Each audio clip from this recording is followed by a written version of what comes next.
اگر کوئی قوم دھوکہ دے، کسی کا حق مارے، کسی کے ساتھ کاروبار میں بددیانتی کرے اور دین اور اسلام کو جو ہے اپنے مذہب کو صرف عبادت تک محدود کر دے، تو ایسی قوم کا کیا انجام ہوگا؟ تو کیا نماز پڑھ لینا کافی ہوگا، یا دین کے بڑے بڑے دعوے کر لینا کافی ہوگا، یا اللہ ہم سے عدل اور دیانت نہیں مانگتا؟ اور یہ سوال آج کا نہیں ہے، یہ سوال اس وقت اٹھا تھا جب قوم مدین میں حضرت شعیب علیہ السلام کو اللہ نے اپنا نبی بنا کے بھیجا تھا۔ اللہ تعالیٰ فرماتا ہے کہ مدین میں ہم نے ان کے ہی بھائی حضرت شعیب کو بھیجا۔ شعیب علیہ السلام نے اپنی قوم سے کہا کہ اللہ کی عبادت کرو، اس کے سوا کوئی معبود نہیں، اور ناپ تول میں کمی مت کیا کرو۔ مدین کے لوگ شرک کیا کرتے تھے، مگر ان کی سب سے بڑی خرابی ان کی معاشی بددیانتی تھی۔ وہ لوگ ناپ تول میں کمی کیا کرتے تھے اور لوگوں کے ساتھ دھوکہ اور فراڈ کیا کرتے تھے، سامان اور تجارت میں بے ایمانی کیا کرتے تھے، اور زمین میں فساد پھیلایا کرتے تھے۔ اور وہ حضرت شعیب کا مذاق اڑایا کرتے تھے، اور وہ کہتے تھے کہ شعیب تمہاری نمازیں کیا یہی حکم دیتی ہیں کہ ہم اپنے مال میں اپنی مرضی نہ کریں؟ وہ دین کو صرف مسجد تک سمجھتے تھے، اور بازار میں وہ دینداری اور دیانت کو ایک فضول چیز سمجھتے تھے جو انہیں قبول نہیں تھی۔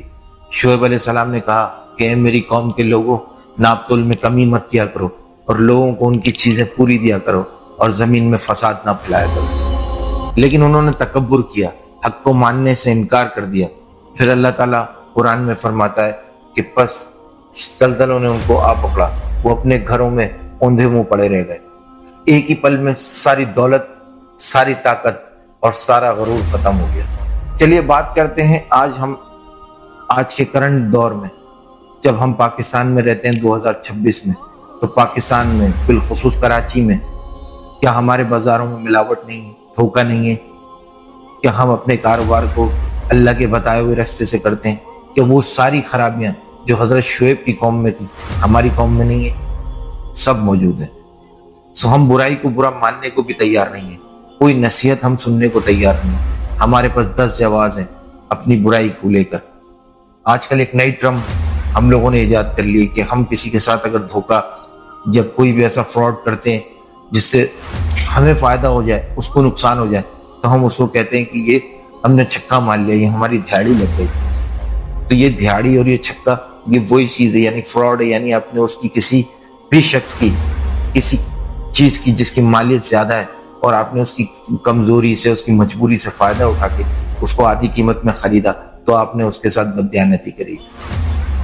یہ چیز قرآن نے ہمیں سکھائی، یہ چیز ہمارے پیغمبروں نے، نبی نے ہمیں سکھائی۔ جو ہم دین کی تعلیم سے دور ہوتے جا رہے ہیں، تو ہم نے دین کو عبادت تک محدود کر دیا ہے کہ نماز پڑھنا یہ صرف اب عبادت یہ ہے، باقی کسی کا دل دکھانا، کسی کے ساتھ ظلم کرنا، نا انصافی، اللہ ہم سے ناراض نہیں ہوگا۔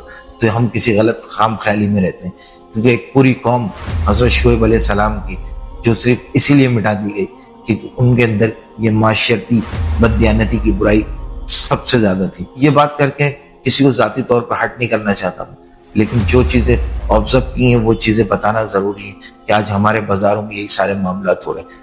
ہمارا کوئی بھی شعبہ ایسا نہیں ہے جس میں بددیانتی نہیں ہے۔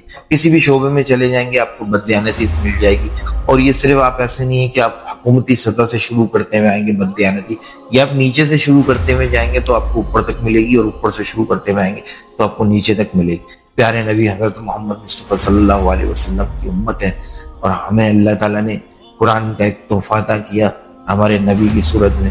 اس تحفے میں جو ہے اللہ تعالیٰ نے ہمیں ہر چیز بیان کر دی، ہمیں واقعات بیان کر دیے، ان کا عذاب بھی دکھا دیا دنیا میں کہ یہ ہم ان قوموں نے کیا اور یہ ہم نے ان پہ عذاب نازل کیا۔ تو ایسے کام مت کریں جن کے بارے میں ہمیں روکا گیا ہے۔ اپنا اور اپنے دوستوں کا خیال رکھیں، اور یہ ویڈیو صرف اصلاح کے لیے تھی، دعا میں یاد رکھیں۔ ملتے ہیں نیکسٹ ویڈیو میں، جب تک کے لیے اپنا اور اپنے دوستوں کا خیال رکھیں، لائک کریں، شیئر کریں، سبسکرائب کریں، دعا میں یاد رکھیں۔ ملتے ہیں نیکسٹ ویڈیو میں، اللہ حافظ۔